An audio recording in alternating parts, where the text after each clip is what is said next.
This is Dracula by Bram Stoker, retold by Chris Rice at the pre-intermediate level. Chapter 11. A Race Against Time. Jonathan almost lost his mind when he heard the news about Mina. He hit his head with his hands and cried wildly, like a madman, "Dracula! It's Dracula! And it's all because of me." But Mina and Van Helsing calmed him, and soon he was able to talk about his visit to London. "I know where the other boxes are," he said. "I paid Smollett and Snelling, and I have the address." "Then we must go there quickly," Van Helsing said. "But first, we must find a way to guard Mina." "I'm coming with you," Mina said. "You'll see. I won't be afraid." At the London address, the 5 men and Mina found all except one of Dracula's boxes. They destroyed them, but they did not find the Count. That night they guarded Mina carefully. In the morning, Dr. Seward asked her how she felt. "A little tired," she said. "I was dreaming so much. In my dreams, I was always on a boat, and I could hear water." Dr. Seward turned to the professor. "Perhaps she can read Dracula's mind while she's asleep." "Perhaps," Van Helsing agreed. "If she can, Dracula is leaving the country by sea, inside his last box. He is going home. But which ship is the box on?" "Why do we want to know?" Mina asked. "He's leaving the country. Isn't that enough?" Van Helsing took her hands. "Madam Mina, that was true a week ago, before you drank the vampire's blood. But now we have to save your soul. We must destroy him." They discovered that one ship, the Tsarina Catherine, sailed that morning from London for the Black Sea. The ship's office said that at the last minute a man put a box on the ship. He paid a lot of money. The 5 men and Mina immediately caught a train to Paris. From there, they took a fast train to Varna and waited for the Tsarina Catherine. They waited for almost 2 weeks with no news of the ship. Every night, Mina dreamed of a boat and the sound of water. Every day, Van Helsing and Dr. Seward watched her for signs of change. They checked her teeth, her eyes, her skin. 2 weeks after they arrived in Varna, there was a thick sea mist. No one saw the Tsarina Catherine when it sailed past the port and up the river Danube to Galatz, 185 miles nearer Castle Dracula than Varna. "He knows that we are waiting for him," Van Helsing said. "Madam Mina can read his mind, but we are forgetting. He can probably read her mind, too." They caught a train to Galatz. There they found a man who knew about the box. They had to make new plans. After a long discussion, everybody agreed that Dracula was probably going back to his castle by river. "I think that the best plan of action for us all will be this," Van Helsing said. "Arthur and Jonathan will take a boat and go after the vampire up the river. Jack and Quincy, I want you to follow the river on horseback. Mina and I will take the train to Veresti, and from there we will go towards the castle." Before they went their different ways, Van Helsing spoke quietly to Seward. "Have you noticed, Jack? Madam Mina is changing. I can see the vampire coming into her face. Some of her teeth are sharper. At times, her soft eyes become unusually hard. That is why I want her husband to go with Arthur. He must not see these changes in her. I will stay with Madam Mina. I know how to protect her. Now go. Every hour is important. We cannot fail." Jonathan and Arthur spent 2 days on the river. They sailed by day and by night, but they passed only a few boats, and these were too small for a large, heavy box. But on the 3rd day they passed into the Britsa. There they heard from some passing Slovaks that there was a big boat on the river in front of them. It was going unusually fast. Jonathan and Arthur were filled with hope. But the river became narrow and rocky, and bad luck hit them. They had an accident, and they had to stop and mend the boat. They lost many hours, and also the weather was getting worse.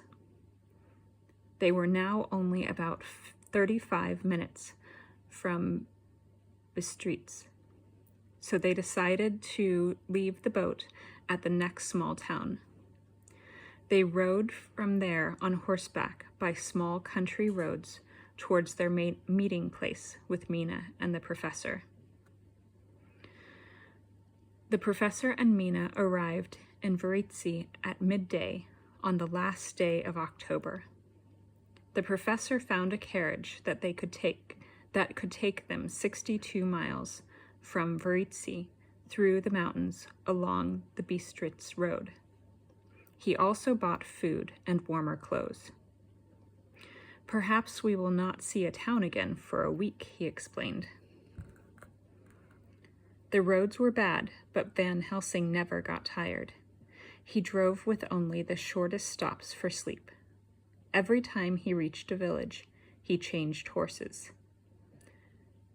They reached the Bistritz road on the 2nd day.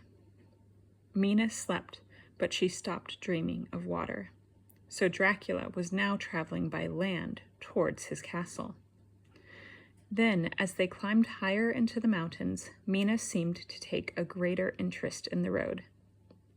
2 hours later, through the trees, they saw a dark shape in the clouds, high above them. It was the mountain-top home of the vampire, Castle Dracula. Van Helsing drove off the road and stopped under some trees. Snow was in the air, so he made a fire. While Mina sat quietly by the fire, Van Helsing drew a circle in the ground around her with a stick. He dropped small pieces of holy bread inside the circle. Then he waited outside the circle and watched Mina. "Mina," he called, "come here." Without answering, Mina got up. She began to walk towards him, but suddenly she stopped. She seemed unable to take another step. Van Helsing reached out his hand to her. "Come," he repeated. She shook her head and went down on her knees. He was right. She was already half vampire, and she could not leave the circle. But if she could not leave it, others could not go in. "I shall be safe inside the circle," he thought, "and Mina will be safe too. I only hope that I shall be safe from Mina." Darkness came. Sometimes the horses made frightened noises. Van Helsing went to them and calmed them. He was tired, but he was afraid to sleep while Mina was awake. At about 3 o'clock in the morning, the fire began to die down. They needed some wood before the snow got worse. Van Helsing stood up, but Mina stopped him. "Don't leave the circle now. Stay where you're safe." "I am worried about you," he replied. Mina gave a strange, deep laugh. "Don't worry about me. Nobody's safer from them than I am." Van Helsing did not understand. But then the horses screamed again. He looked and saw in the darkness 3 women outside the circle. They were beautiful, and they moved in a slow, strange dance. "These are the women who drank Jonathan's blood," he thought. They reached out their arms, calling for Mina. He could feel Mina's growing excitement. He was afraid that the circle was not strong enough to protect him. He picked up a piece of burning wood and threw it at the women. They screamed and disappeared. Silence returned. He felt more tired than ever.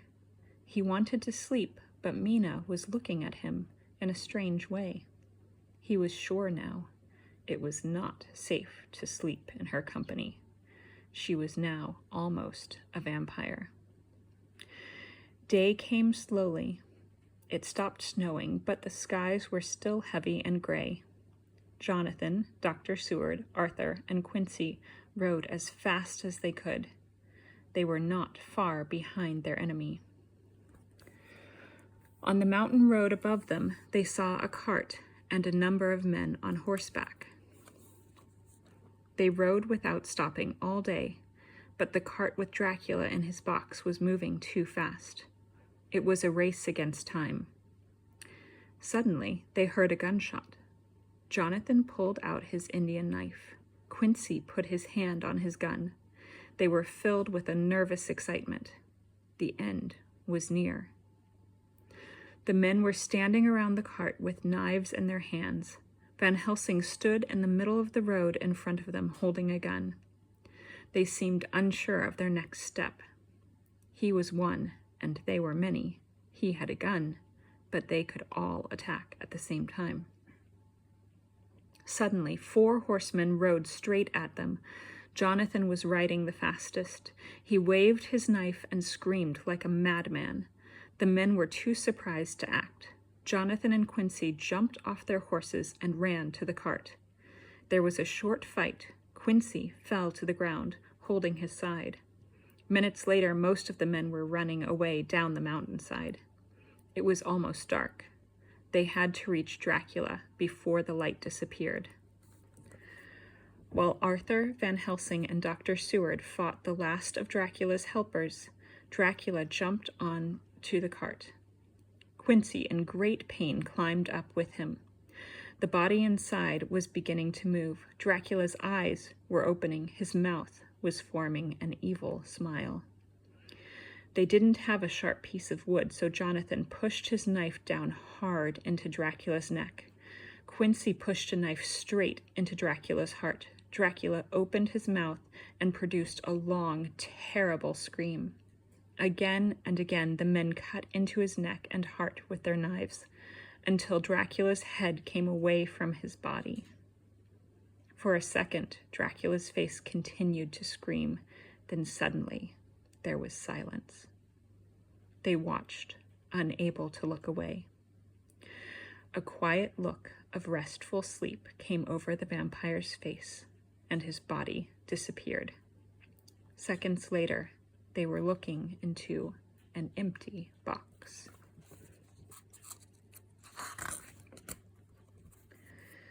Mina saw that Quincy was hurt. She ran out of the holy circle towards him. He was lying on his back, and blood from the wound in his side was falling into the snow. As Jonathan held Quincy's head, Mina took his hand and said, "We've won. We've beaten him." Quincy took a deep breath and then looked up at Mina. "I'm glad I could help," he said. Then, with a smile, the American adventurer closed his eyes and died. Mina stood up slowly. She was very sad at the death of a brave, dear friend. Jonathan took her in his arms and kissed her. Arthur sat by Quincy's body with a lost look in his eyes. Van Helsing looked at Seward. "Have you noticed it too?" he said. Seward knew what the professor meant. Mina's face was different now. The long teeth, the unnatural color of her skin, the strange look in her eye. They were not there now. She was the real Mina again. Her soul was saved.